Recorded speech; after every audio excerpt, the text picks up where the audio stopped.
आज हम सब 21वीं शताब्दी में जी रहे हैं और जब हम पीछे मुड़ करके देखते हैं तो आज का जो विज्ञान है ये काफ़ी प्रगति कर चुका है। विज्ञान की प्रगति करने के साथ साथ मनुष्य के कार्य करने की शैली में काफ़ी ज़्यादा परिवर्तन आया है। और इस विज्ञान की प्रगति के समय में कुछ चीज़ें अच्छी हुई हैं तो कुछ खराब भी हुई हैं। लेकिन आज हम इस वीडियो में बात करेंगे कि जो हमारी फसलें होती हैं, जब हम उसे लगाने के लिए जाते हैं तो पहले जुताई करते हैं और उसके बाद कुछ फसलें हैं जिनकी निराई गुड़ाई फसल लगने के बाद की जाती है। लेकिन कुछ लोगों का मानना है कि निराई गुड़ाई और जुताई के जो कार्य खेती बाड़ी में किए जाते हैं यह नहीं करना चाहिए।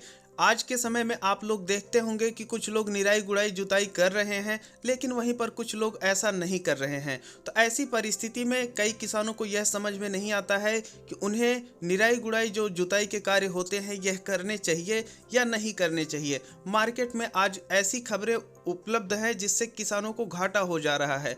तो आज की इस वीडियो में हम आप लोगों को बताएंगे कि निराई गुड़ाई और जुताई के कार्य अगर अपने खेती बाड़ी में आप लोग नहीं करते हैं तो क्या आपको घाटा होता है, और अगर आप लोग करते हैं तो क्या मुनाफा होता है। नमस्कार, मैं हूं देव मौर्य और आप लोग देख रहे हैं स्मार्ट किसान यूट्यूब चैनल। अगर अभी तक आप लोग स्मार्ट किसान यूट्यूब चैनल को सब्सक्राइब नहीं किए हैं तो सब्सक्राइब करके बेल का आइकन दबा दीजिए, जिससे आप लोगों को खेती बाड़ी से संबंधित सही, सटीक और विश्वसनीय जानकारी समय समय पे मिलती रहे। किसान भाइयों, हम शुरू करने से पहले आप लोगों को बता देना चाहते हैं कि यह वीडियो 2-3 पार्ट में है। पहला पार्ट तो यह है कि हम बताएंगे कि जब हमारी सभ्यता का उदय हुआ, जब मनुष्य जंगलों में रहता था, उसके बाद यह सीखना शुरू किया, फिर सभ्यता का उदय हुआ, तब से लेकर के और आज तक क्या परिस्थितियां रही हैं, क्या स्थितियां बीती हैं, लोगों को कार्य करने का तरीका क्या रहा है। तो ये सारी चीज़ें हम देखेंगे और उसके बाद जो हमारा फसलों पर प्रभाव होता है निराई गुड़ाई जुताई का, उसका देखेंगे। और अंत में हम आप लोगों को दिखाएंगे कि जो हम प्रयोग किए हैं उसका क्या रिजल्ट आया है। तो आप लोग इस वीडियो को पूरा देखिए, जिससे आप लोगों को अच्छे से समझ में आ सके कि आप लोगों को क्या कार्य करने चाहिए और क्या कार्य नहीं करने चाहिए। इससे आप लोग बाजार में उपलब्ध उन बाबाओं से बच जाएंगे जो अपनी मनवाने के चक्कर में किसानों को बर्बाद कर देते हैं।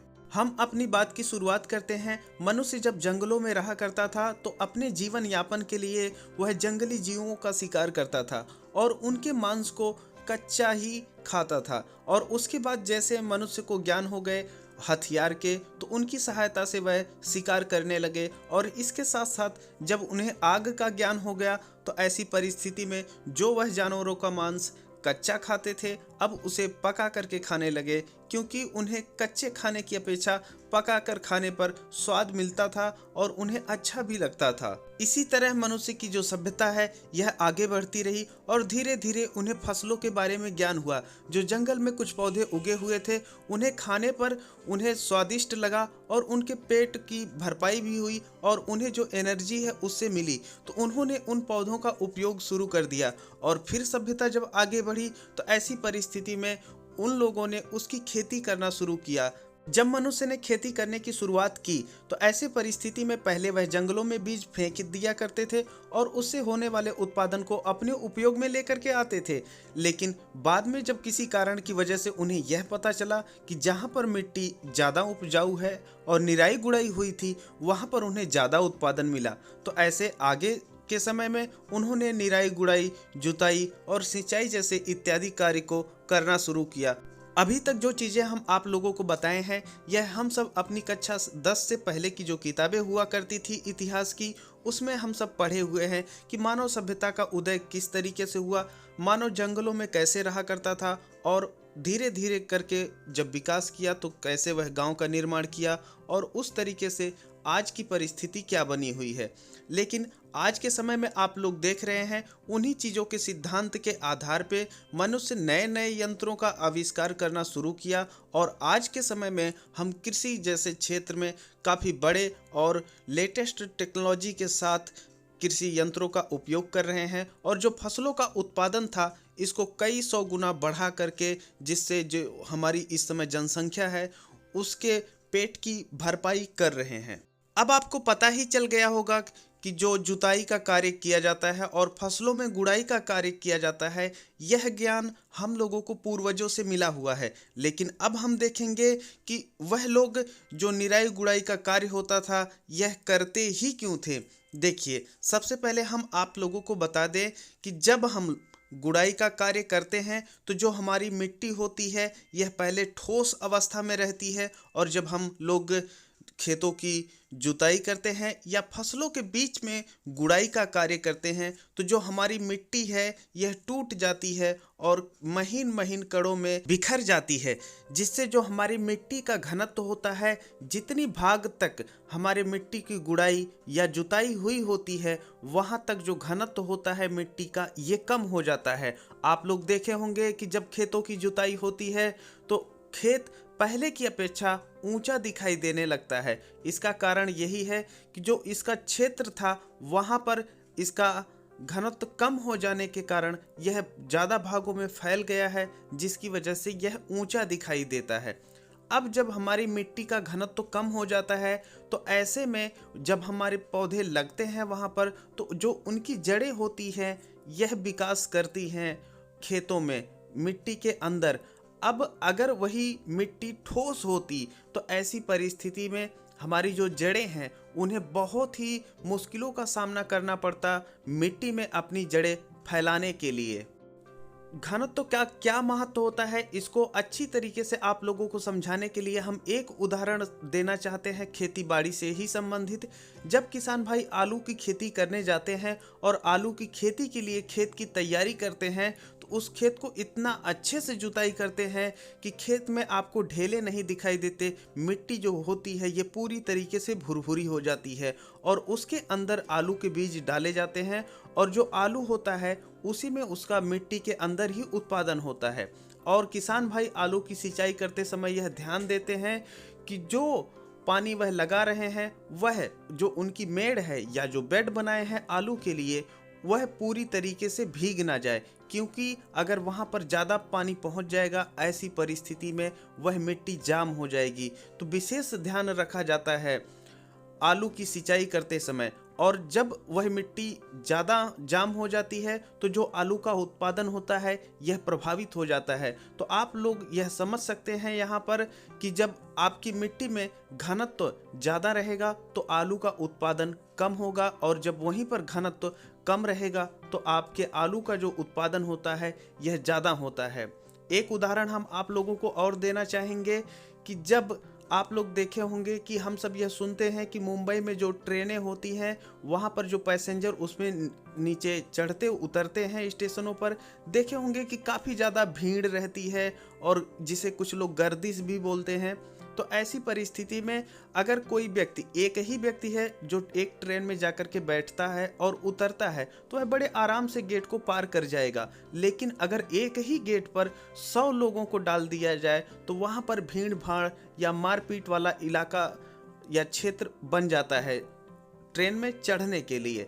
अब समस्या ये होती है कि जब एक व्यक्ति था तो वहाँ पर उस क्षेत्र का घनत्व कम था, और जब 100 व्यक्ति हो गए तो उस क्षेत्र का घनत्व जो है बढ़ गया। अब दरवाजा तो एक ही है और उसी दरवाजे से एक व्यक्ति जाएगा तो आराम से जाएगा, और जब 100 व्यक्ति जाएंगे तो वहाँ पर घनत्व ज़्यादा होने के कारण मारपीट आराम से हो जाती है। तो हमें उम्मीद है अब आप लोग समझ गए होंगे कि जब हम कोई भी फसल लगाते हैं तो उस फसल की अगर निराई गुड़ाई और जुताई अच्छे से हम करते हैं, तो ऐसे में जो उनकी जड़ें होती हैं उनका विकास बढ़िया से होता है, और जब जड़ का विकास अच्छे से होगा तो वह जड़ें भोजन अच्छे से बनाएंगी और वह भोजन पौधे को प्राप्त होगा। ऐसी परिस्थिति में जो आपकी फसल रहेगी यह बहुत ही अच्छी तरीके से चलेगी, और जो किसान है उसे एक बेहतर उत्पादन देगी और किसान को सफल बनाने में बहुत ही ज़्यादा सहायता करेगी। तो उम्मीद है आप ये चीज़ें अभी तक समझ गए होंगे। अब हम आपको लेकर के चलते हैं, जो हम प्रयोग किए थे वहाँ पर दिखाते हैं कि वहाँ पर आप लोग घनत्व को कैसे समझ सकते हैं। अब यहाँ पर आप लोग देख सकते हैं कि हम एक शीशे का गिलास लिए हुए हैं जो कि पूरी तरीके से पारदर्शी है, और उसमें हम गेंदे का एक कटिंग लगाए हुए हैं, और यह जो कटिंग हम इसमें डाले हुए हैं यह काट करके इसमें डाल दिए थे। अब यहाँ पर जब हम डाल दिए तो इसमें हम कोई भी खाद नहीं डाले हुए हैं, एकदम शुद्ध पानी डाले हुए थे और कटिंग को ऐसे ही कई दिनों तक रहने दिए। और उसके बाद आप लोग देख सकते हैं कि जो हमारा पानी होता है उसका घनत्व मिट्टी की अपेक्षा काफ़ी कम होता है। और जब घनत्व काफ़ी कम है तो ऐसे में जो हमारी जड़ें हैं वह कितना विकास की हुई हैं। क्या आप लोगों ने पहले कभी ऐसे देखा था कि गेंदे के जो पेड़ होते हैं उसकी जड़ों का विकास इतना ज़्यादा हुआ हो?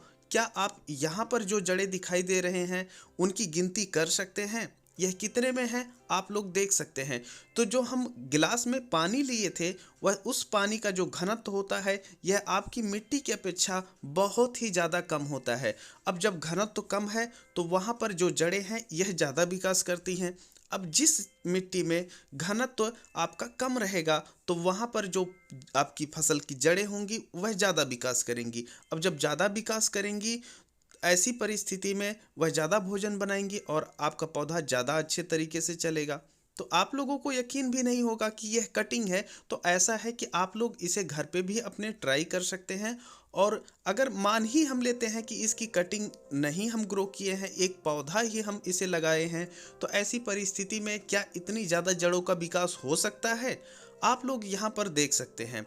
अब हम यह देख चुके हैं कि जो हमारे गेंदे का पेड़ होता है इसका, अब हम यहाँ पर एक टमाटर के पौधे का भी टेस्ट किए हैं। हम टमाटर के पौधे को दिखा रहे हैं यहाँ पर और आप लोग देख सकते हैं कि जैसे हमारे गेंदे का पेड़ था उसी तरीके से जो हमारा टमाटर का पेड़ है उसी मेथड से हम इसको ग्रो किए हैं।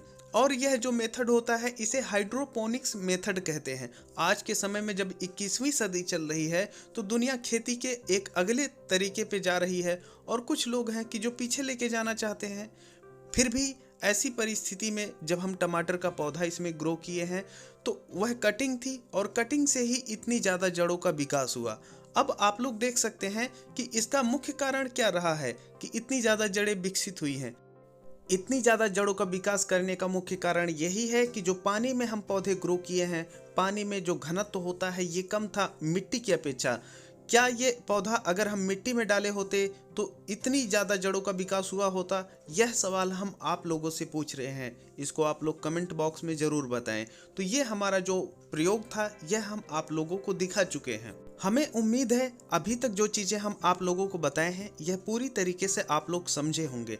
हम आप लोगों को बता दें कि एक कहावत है कि आवश्यकता ही आविष्कार की जननी है। जब मानव की सभ्यता पाषाण काल से आगे बढ़ी और आज हम सब 21वीं शताब्दी में हैं तो ऐसे में हम लोगों की आवश्यकताएं बढ़ गई हैं। पहले के समय जनसंख्या काफ़ी कम थी, ऐसे में जो अनाजों की मांग थी यह काफ़ी कम हुआ करती थी।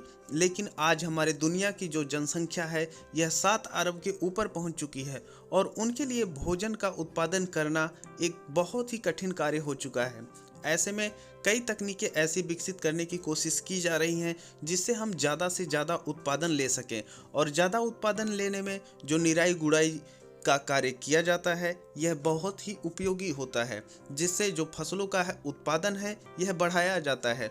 और जब किसानों का उत्पादन बढ़ेगा तभी उसे कोई चीज़ का मुनाफा बढ़ा हुआ मिलेगा। तो अब आप लोगों को यह निर्णय करना है कि आप जो कार्य करने जा रहे हैं क्या उसमें आप लोगों को निराई गुड़ाई जुताई इत्यादि कार्य करने चाहिए या नहीं करने चाहिए।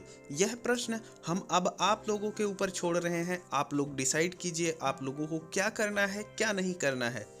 हम जिस तरह से कार्य करते हैं उस तरीके से आप लोगों को हम यहाँ पर बताए हैं। हम आप लोगों को बता दें कि यहाँ पर जो चीज़ें हम आप लोगों को बताए हैं वह सैद्धांतिक और व्यवहारिक तौर पे जो सही है उसी चीज़ को बताए हैं। अगर आप जो भी पुराने किसान भाई हैं उनसे मिलेंगे जो आज के समय में वृद्ध हो चुके हैं, लगभग 70-80 साल की उनकी उम्र हो चुकी है, उनसे जब इन चीज़ों पे बात करेंगे तो वह आप लोगों को अच्छी तरीके से इसके बारे में बताएंगे कि निराई गुड़ाई जुताई का क्या प्रभाव पड़ता है। किसान भाइयों, इस वीडियो के माध्यम से हम उन किसान भाइयों को जो कि खेती में नए हैं, आना चाहते हैं, उनके लिए क्या सही रहेगा क्या सही नहीं रहेगा, यह वह कैसे निर्धारित कर सकें, सही जानकारी उन्हें कैसे मिल सके, इसके लिए हम अपना पक्ष व्यवहारिक और सैद्धांतिक तौर पे आप लोगों के सामने रख दिए हैं कि इसका क्या प्रभाव पड़ता है।